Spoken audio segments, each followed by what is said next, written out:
আমরা সবসময় প্রত্যাশা করি যে বিপিএল হবে বিতর্ক মুক্ত। আগামী বিপিএল অবশ্যই আমরা ফিক্সিং মুক্ত খেলা দেখতে চাই, পরিচ্ছন্ন খেলা দেখতে চাই। বিগত বছরগুলো থেকে গত বছরটা আরো ভালো হওয়ার কথা ছিল, কিন্তু এটা দুর্নীতিতে আরো বেশি ফাস্ট হয়ে গেছে। আমাদের দেশে তো অনেক ক্ষেত্রে দেখা যায় সিন্ডিকেট কাজ করে। নেক্সট বিপিএল আমরা আরো উন্নত দেখতে চাই। আগামী বিপিএল অবশ্যই আমরা ফিক্সিং মুক্ত খেলা দেখতে চাই, পরিচ্ছন্ন খেলা দেখতে চাই।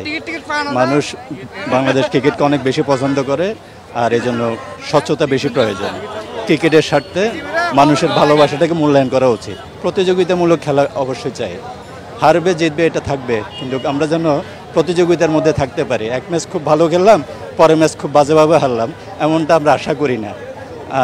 সবাই ভালো খেলাটাই প্রত্যাশা করে। আমরা সবসময় প্রত্যাশা করি যে বিপিএল হবে বিতর্ক মুক্ত। বেসিক্যালি হচ্ছে যে পেমেন্ট ইস্যু বলেন বা স্বচ্ছতার যে বিষয়টা, এটা সবসময় আমরা আশা করি যে ফ্যান হিসাবে যে বাংলাদেশ ক্রিকেট সবসময় স্বচ্ছ থাকবে, কোনো বিতর্ক মুক্ত, ভালো ভালো প্লেয়ার আসবে এবং যেটা দেখে যে ইমেজটা দেখে বিদেশি ভালো ভালো প্লেয়ার আসবে। অন্যান্য লিগে যেমন আমরা দেখতে পাই ভালো ভালো প্লেয়ার, যেখান থেকে আমাদের দেশের প্লেয়ারও শিখতে পারবে এবং আমরা ভালো ভালো প্লেয়ার উঠতে সাহায্য করবে। তা আমরা প্রত্যাশা করছি এটা সবসময় স্বচ্ছ থাকবে। 25 বছরের ওয়ারেন্টিযুক্ত দীর্ঘস্থায়ী দরজা প্রোটেক্টর, আধুনিক ও মজবুত দরজা। গত বিপিএলটাতে অন্যান্য বিপিএলকে ছাড়িয়ে গেছে, যেখানে আমরা চাচ্ছি যে অন্যান্য বিগত বছরগুলো থেকে গত বছরটা আরো ভালো হওয়ার কথা ছিল, কিন্তু এটা দুর্নীতিতে আরো বেশি ফাস্ট হয়ে গেছে।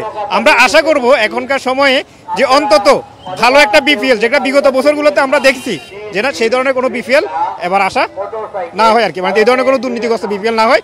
আমাদের বিপিএলটা স্বচ্ছ, তরুণের যে চাওয়া, যে বিপিএলটা আমরা দেখি ওই বিপিএলটা আমরা আশা করি আর কি।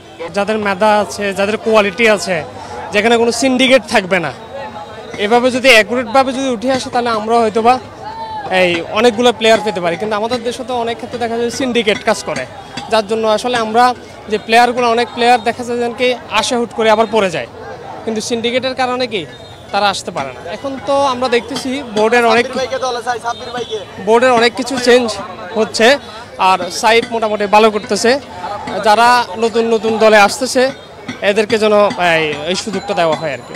বাংলাদেশের যে খেলার বর্তমান পরিস্থিতি, নেক্সট বিপিএল আপনার যে পেমেন্টগুলো বাকি আছে ওই পেমেন্টগুলো দিয়া যাতে নতুন করে আবার শুরু করানো হয়, তাহলে এটা দেশের জন্য ভালো হবে এবং সারা পৃথিবীতে বিপিএলটা অগ্রাধিকার পাবে।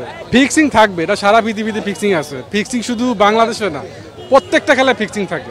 নেক্সট বিপিএল আমরা আরো উন্নত দেখতে চাই, যেহেতু এবার আমাদের চট্টগ্রামের মেয়র ডক্টর শাহাদাত হোসেন ভাই, আমরা 100% হয়ে বলতে পারি যে উনি আরো উন্নতি করবে এবছর বিপিএলে। আমরা ওই প্রত্যাশা রাখি ওনার উপরে। বর্তমানে তো নতুন ইলেকশন হয়েছে, বিসিবিতে বুলবুল আছে, তা আশা করি সামনে বিপিএল ভালো কিছু হবে।